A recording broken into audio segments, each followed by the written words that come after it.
and gentlemen, welcome back. So now, what happened was, supposedly, he fell down, and then he was rushed to the hospital. What happened was he had some type of kidney failure, which led to him dehydrating, and eventually Dusty Rhodes, passed away. But now, what I wanted to go over, I have my good friend Kervin Delgado here. Kervin, are you on the line? Yes, I am. I'm here. Thank you so much. I apologize for having technical difficulties. Once in a while, Blog Talk Radio, every few episodes, acts up on me, so I apologize. I actually thought I was the one that had the technical difficulty, so I restarted my phone, and then I called back, and then I guess it was you. I don't know. Maybe it was me. Who knows? It's all good. So, today, of course, the world is in mourning today with the, shocking death of Dusty Rhodes. What are your thoughts on that? I mean, thanks for asking me to come on the show. I mean, first of all, his death actually hit me more than I thought it did. He was just a great performer in the ring, but I've been thinking all day, and I think he was a better performer behind the scenes than he was in the ring. I mean, he's one of the most charismatic individuals ever to step foot in a ring. Not just WWE, but NWA and WWE. He's developed many, many stars throughout the years, from Ric Flair to Sami Zayn. And that's about, 4 decades? From the 70s onto this year.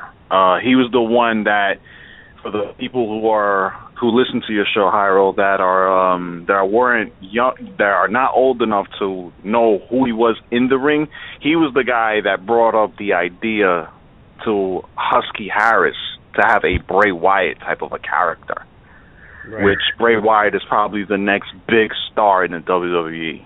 That's just the type of individual that Dusty Rhodes was behind the scenes, and he's one of the greatest talkers, one of the greatest mentors, one of the most charismatic figures that this wrestling industry will ever have. He's the father of Cody Rhodes, Stardust, and Dustin Rhodes, Goldust, and those two are phenomenal characters. They were very fortunate to grab the genetic of talking from their father, Dusty Rhodes. Cody Rhodes has had many characters, and he has excelled in each of those characters, and his brother Dustin was the same way. His biggest character, obviously, is the one that we all know of, and that's Goldust, who, in my opinion, Goldust is one of the most underrated performers ever in this industry. So his father, Dusty Rhodes, was one of the greatest talkers, in my opinion. One of his sons, Dustin Rhodes, which is Goldust, is one of the most underrated performers. And in a lot of ways, Stardust right now is one of the most underappreciated figures in the WWE. That family is one of the most underrated wrestling families. A lot of people talk about the Von Erichs. A lot of people talk about the Samoan dynasty. Yes, exactly. But the Rhodes family needs to be considered as well. Maybe not as high as those guys, but those families, but they should be somewhere in there because of the fact that they've had 3 members in the family that, in my opinion, have done great in this industry. Yeah, and I also, you could also piggyback what I mentioned earlier. Think about that. Him and Jim Crockett was the creator of Starrcade. And obviously, before WrestleMania, and thanks to that, that basically launched WrestleMania, sort of. And then he's the father of War Games, and obviously, he living in neighbor comes from that concept. So his contribution to the business is you can't measure it. Oh, it's in many ways, it's many ways second to none. I mean, like I said earlier. His development of wrestlers range from Ric Flair to Sami Zayn, and that's Ric Flair that I know of, or early Ric Flair.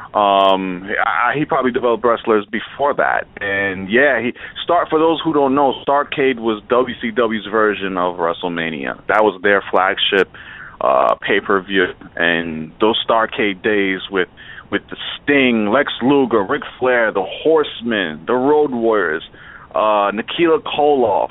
Those are some classic events that you can see on the WWE Network for $9.99 a month. Cheap plug right there for the WWE Network, but I mean, he's going to be timeless. He's a timeless individual behind the scenes and as well as in the ring. Just recently, WWE has recruited anywhere from 10 to 15 new wrestlers for NXT. And you're going to have those individuals talk about Dusty Rhodes in the next 2, 3, 4, 5 years from now. Because I'm pretty sure that Dusty Rhodes was hands-on with those individuals. Dusty Rhodes is, in a lot of ways, the heartbeat of NXT. He helped develop many wrestlers in NXT today, as well as past wrestlers that wrestled on the NXT when they had the competition show, if those that remember. It's just that you're going to hear a lot of wrestlers come out, a lot of figures in the wrestling industry, past and present, talking about Dusty Rhodes. This is a man who was in the industry for more than 4 decades, and this is a huge loss to all of us. All right. So he was also influential to those guys. Some of my favorite matches were, of course, Flair and Rhodes from Starrcade '84. Let's see if this... Yep, from Starrcade '84. 1 second. Hey, are you there, Kirvin? Yes, I'm here. I'm sorry. Finally. All right, so as you were saying how, he was very influential to the new guys in NXT, and he was influential to some of the guys on the main roster now. Yeah, and I don't know if you guys caught this, but I also mentioned that WWE has recruited about 10 to 15 new guys for NXT, and you're going to continue to hear more about Dusty Rhodes from new competitors in the next 2 to 5 years, because I'm pretty sure that Dusty Rhodes has had his hand in picking those guys and developing those guys till the point that he passed away. It's just an amazing loss. It's a big loss. It's a huge loss for all of us as fans, past fans. Every top organization today, wrestling organization, has at least one talent that was influenced by Dusty Rhodes personally. Okay, obviously we all grew up watching the man, but everyone, whether it's Lucha Underground, Ring of Honor, Pro Wrestling Syndicate, TNA, New Japan Pro Wrestling, Dusty Rhodes has been hands-on with at least one talent from each of those organizations. Obviously, from the top of my head, I can't name them, but I'm pretty sure I'm willing to bet a lot of money that he has. He's been in this business for too long. Ric Flair was someone that wanted to be like Dusty Rhodes. Yeah. Ric Flair's mentor was Dusty Rhodes. Ric Flair wanted to be called Rambling Ricky Rhodes, and Dusty Rhodes told him, "No, you're good enough to be on your own." Exactly. He said, "If you're gonna pass by, why not pass by in a Cadillac?" Dusty Rhodes told that to a young Ric Flair, and the rest was history. Yep. So it's a huge loss, but at the same time, it's bittersweet, because you're gonna hear a lot of good things about Dusty Rhodes that many people who are very young, aged 20 years or younger, they don't know about the man, but he influenced a lot of people. Yeah. All right, so we're back. Sorry about that. We're almost done with the show. Hey, Curve, are you there? I'm still here hanging on, man. All right, man, no problem, man. Be patient. The show's almost over. So what I was talking about... I'm a little disappointed. I thought the show was... I thought the show was just started, man. I know. I made it short. And sweet, man. Paul Heyman... You left off, from my understanding, you left off where you were mentioning Paul Heyman and the Stone Cold Steve Austin podcast. Yes, exactly. Yep, thank you for that. Yeah, Paul Heyman was even influenced. He mentioned how in the early 90s, in the early WCW pay-per-views, Dusty Rhodes trusted Paul Heyman and said, "Hey, close the show." So Paul Heyman got all this stuff, but then Dusty Rhodes decided to, and he said, "Hey, where's the money in that promo?" So Dusty Rhodes was very influential, even in Paul Heyman's life and other people's lives, as far as how to get a message across and how to put butts in seats. What are your thoughts on that? Paul Heyman obviously is one of the best talkers in the game, and he was influenced by Dusty Rhodes. Dusty Rhodes had a gift from God. He was charismatic. He knew how to talk. He knew how to entertain the crowds, and he gave us many decades of memories. You look at like I mentioned earlier in the show. Look at Stardust and Goldust. Those are two great in-ring performers, and they're great talkers. Dusty Rhodes was also the guy that told Flair, "Name your show Flair for the Gold," and that's minuscule compared to the other things that Dusty Rhodes has done for this industry that we all love, which is wrestling. We could go on for days and weeks and months and years naming the people that he influenced, people that he's never met before, fans, in-ring performers, managers. You look at someone like Katrina of Lucha Underground. For those who don't watch Lucha Underground, Katrina was Maxine in WWE. She was in NXT.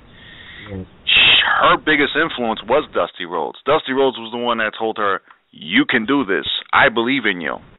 And she mentioned on her Twitter, she talked about Dusty Rhodes and how much that he believed in her. People like Kevin Owens, Titus O'Neil, Sami Zayn. Dusty Rhodes had a hand in all those characters and all those people in many ways. The biggest one, in my opinion, was Bray Wyatt, which I mentioned before. If it wasn't for Dusty Rhodes, we probably would have never met Bray Wyatt. Husky Harris, which he's the grandson of a Blackjack Mulligan, the grandson of Blackjack Mulligan, but the son of IRS, which is Mike Rotunda. He was about to get released. He was Husky Harris, and Dusty Rhodes and his creative mind had a little role for Husky Harris, and he became Bray Wyatt. And I think he's going to be the one that's carrying the torch for the WWE for many, many years, not as the face of the company, but as someone that's a loyal piece to the company and that fans can embrace, like a Jake the Snake Roberts or The Undertaker. And Dusty Rhodes just had that. He was not only great in the ring, but he was, I think, in my opinion, he was better behind the scenes. Yeah. What about Dusty the wrestler? What are some of the matches that stand out? Were him and Rhodes, Flair versus Rhodes, when Starrcade '84, with Joe Frazier, when he actually won the belt a year later, his Harley Race, when he first won it. Some of the War Game matches, his match, at WrestleMania 6, mixed tag. What stands out as one of your favorite matches? Well, I first started watching wrestling. WCW was I started watching WWE and WCW at the same time. I had an older brother, and I have an older brother, and my older cousin, they were into wrestling, and they were all fans of Dusty Rhodes. They were obviously older than me, and his angles with Ric Flair were classic. If anyone who's listening in can watch Dusty Rhodes versus Ric Flair in the Starrcades, the Great American Bash, those events on the WWE Network, I suggest you do. I remember when he had an angle with the Road Warriors, and the Road Warriors turned on him. I was a little kid at that time, and that really scared me. They used those spikes from those shoulder pads, and they just used those on Dusty Rhodes' forehead, and they just, he just started bleeding, and I thought wrestling was real when I saw that. He's had matches with other members of the Four Horsemen, Arn Anderson, Tully Blanchard. His matches with $1 Million Man Ted DiBiase in the WWE were great matches. After that, he had a feud by a guy by the name of The Undertaker. Yep. Undertaker made his debut in the Survivor Series in 1990, and it was $10 Million Man's team versus Dusty Rhodes' team. Yeah. Even his angles with his own children were great, and I felt that they should have been longer. I was one of the few people, in my opinion, that wanted the Stardust versus Goldust feud to go longer and have Dusty involved, because he was just a great talker, and he knew how to sell. He knew how to sell physically, and he knew how to sell verbally.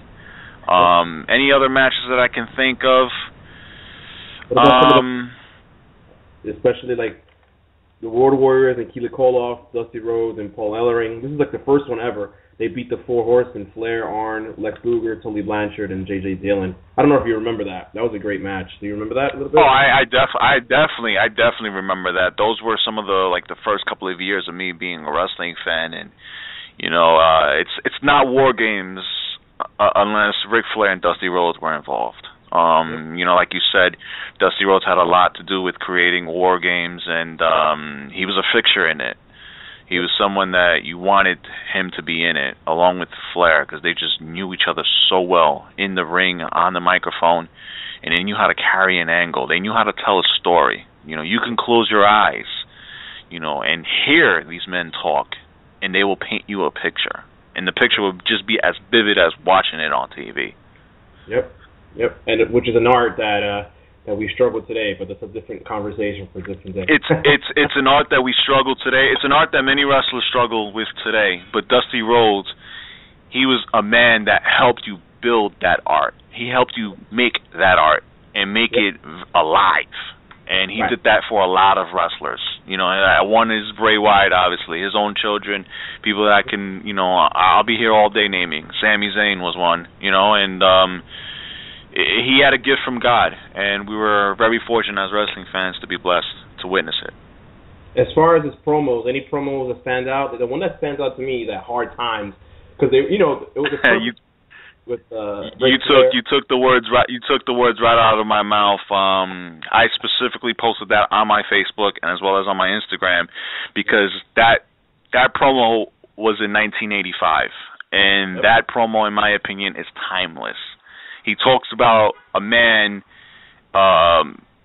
working 30 years in his job and then being replaced by a computer. He talked about that in 1985, and that's something that has happened in the late 90s and the first 15 years of this century. It's timeless, and he talked about hard times. In my opinion, you don't have to be a wrestling fan to relate to that promo.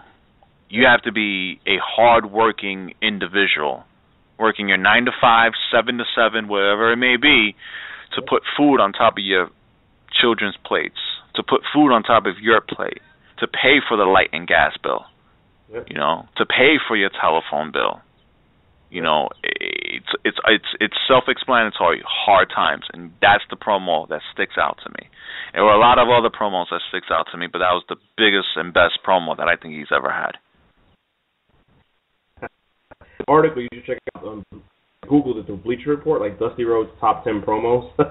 I remember that it was the Kings and Queens and Pork and Beans. That was also a great promo. I don't remember when he said it, but I remember that being another great promo. But like you said, he has many great lines that fans just gravitated to. He was a man that he was a creator's creator. He knew how to create lines. He knew how to create great promos to have fans just gravitated to it for not only that moment, for many, many, many years. And I just whined with Kings and Queens.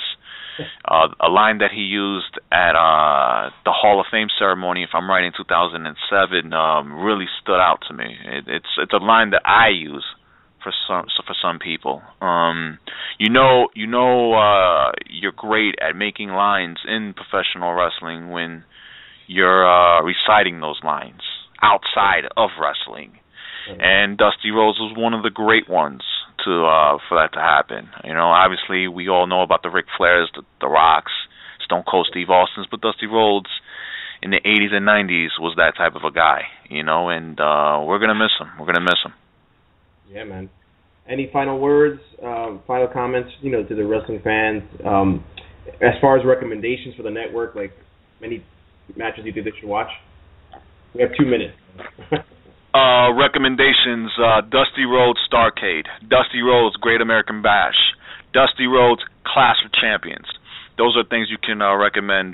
Just type in Dusty Rhodes in the search. I'm pretty sure WWE Network is going to have a couple of tributes and specials for WWE Network, the same way they did for the Ultimate Warrior around last year or 2 years ago or so, within 2 years ago. So I'm pretty sure that WWE is going to take care of a lot of new tributes, but definitely look up Dusty Rhodes Clash of Champions, Dusty Rhodes Starrcade, Dusty Rhodes Great American Bash, and that should give you a great idea of who Dusty Rhodes was in the past. All right, Kervin, thank you for coming on, man, and thank you for being patient. Thank you for asking me to come on the show, man. It's an honor to talk about Dusty Rhodes. Thank you for having this show, and it's an honor to be on this show to talk wrestling with you. Thank you, man. Thanks, buddy. Appreciate it. Anytime, man. All right, bye-bye. All right, man, that was my boy Kervin Delgado from the Yep I Like Wrestling group. And, of course, this Sunday, Money in the Bank viewing party, like Legend. For more information, you could, I think it's Yep ILW at Instagram, at Facebook. You could also contact me, and I could provide that information as well. All right, ladies and gentlemen, I appreciate you being patient. Dusty Rhodes, rest in peace.